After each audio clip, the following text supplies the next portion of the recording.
What should the Browns do in free agency? Browns' new GM, Andrew Berry, to the media, had a couple different things to say about Kareem Hunt and OBJ and just free agency in general. So Andrew Berry, Zach Links is reporting this from ProFootballRumors.com. On Wednesday, the Browns formally introduced old friend and new GM Andrew Berry. Here's a look at some of the highlights from this presser. It sounds like running back Kareem Hunt will have an opportunity to move forward with the Browns despite his latest misstep. A lot of people remember, and he points out, a lot of people remember him getting into it with his ex-girlfriend or whatever, and I don't remember exactly what was said, but all I know is that he got violent with her, and he was cut from the Chiefs. And the Chiefs won the Super Bowl, so they clearly didn't need him. Um, he'll end up staying with the Browns, I think. And I guess a couple weeks ago, he was found with weed and vodka after being pulled over by the cops. So I don't know what he's going to. I don't know if he's going to be able to figure it out by the beginning of training camp if he can stay out of trouble. But I'm not really interested in Kareem Hunt as much as I'm interested in not only Odell Beckham Jr. but Jarvis Landry too.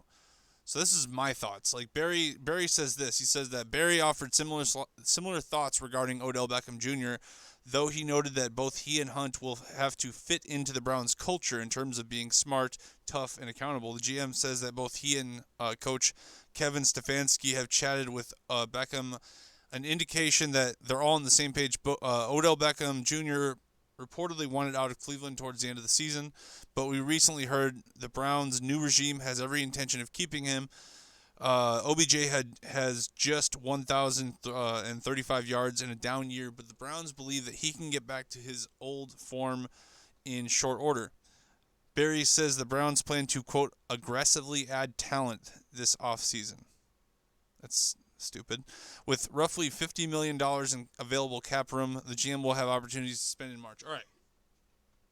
I have just a few things to say about this. The first one being that something that they didn't mention in this article is that Jarvis Landry, I think it was the Cardinals, he told the Cardinals to come get him. It was a funny situation that we've seen from time to time in the NFL. We've seen it with a couple different people. I'm blanking on the name. We saw it last year with the Cowboys, but I'm blanking on the name. Regardless, this is pretty funny. They say they're going to aggressively shop for talent. They have $50 million in available cap room. You have too much talent. That's your problem. You don't have enough linemen. I hope your talent includes linemen. Like, what's the point of? Okay, let's break it down piece by piece. Let's start outside and move in. All right, the receivers. You have Odell Beckham Jr., who a few years ago was considered the best receiver in the game. You have him, who you traded for and got rid of Jabril Peppers, who's playing well. So you got rid of your secondary talent for no reason, essentially, because you already had Jarvis Landry, and that moves me to Jarvis Landry, who now wants out, despite being friends with Odell Beckham Jr. At least that's the report. If that's not true, I'm sure he probably has come out and said that it's not true. I haven't heard anything like that, but if that's true, then he wants to go to Arizona. Odell Beckham Jr. wants just all the attention all the time. It doesn't seem viable to me that you keep both of them, that you keep both guys, feed both guys. It seems more like less is more. If you just had one of them, if you trade one of them for offensive line or young talent or a draft pick or something going into this draft, then you'll probably get a lot for it. Even Jarvis Landry or Odell Beckham Jr. It doesn't matter which one. You can pick and choose whichever one you want.